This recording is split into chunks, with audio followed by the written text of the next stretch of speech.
La Tunisie a longtemps buté sur un solide Malawi avant de faire la différence en fin de match. 2-0, lors de la 6e journée des éliminatoires de la Coupe du Monde 2026. Les Aigles de Carthage restent leaders de la poule H devant la Namibie. Avec la Tunisie, c'est quasiment la même histoire. Elle donne l'impression de ne pas dominer son sujet, de passer près de la déconvenue, mais à la fin, elle trouve le moyen de s'offrir les 3 points. Lundi, face au modeste Malawi, elle a mis du temps à faire la différence, instillant même le doute chez ses supporters à force de manquer les occasions et de buter sur une coriace équipe du Malawi.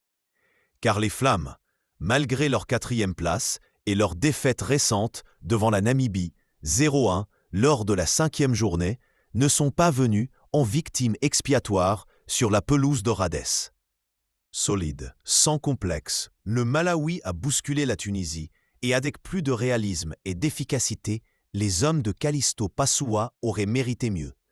Les Tunisiens ont eu le ballon la plupart du temps, les occasions franches aussi, mais sont tombés sur une solide défense et surtout sur un gardien, William Toll, qui a longtemps paru invincible. Les supporters et les joueurs tunisiens doivent encore se demander comment il a pu sortir cet arrêt exceptionnel à la 55e minute face à Naïm Sliti, qui avait tout bien fait en reprenant un centre en retrait. Mais Toll et les siens ont finalement rompu, épuisés et diminués après l'exclusion de Lloyd Aaron pour cumul de cartons jaunes 64e. Saifeddine Jaziri a pu trouver l'ouverture de la tête à bout portant 87e, avant qu'Elias Achouri ne mette définitivement son équipe à l'abri sur pénalty 90+2.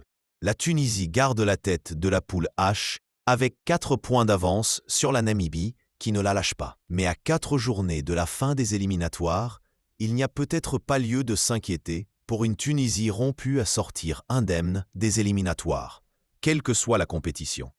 Les Aigles de Carthage restent sur 5 Coupes du Monde disputées sur les 7 dernières éditions et surtout sur une présence continue à la CAN depuis 30 ans.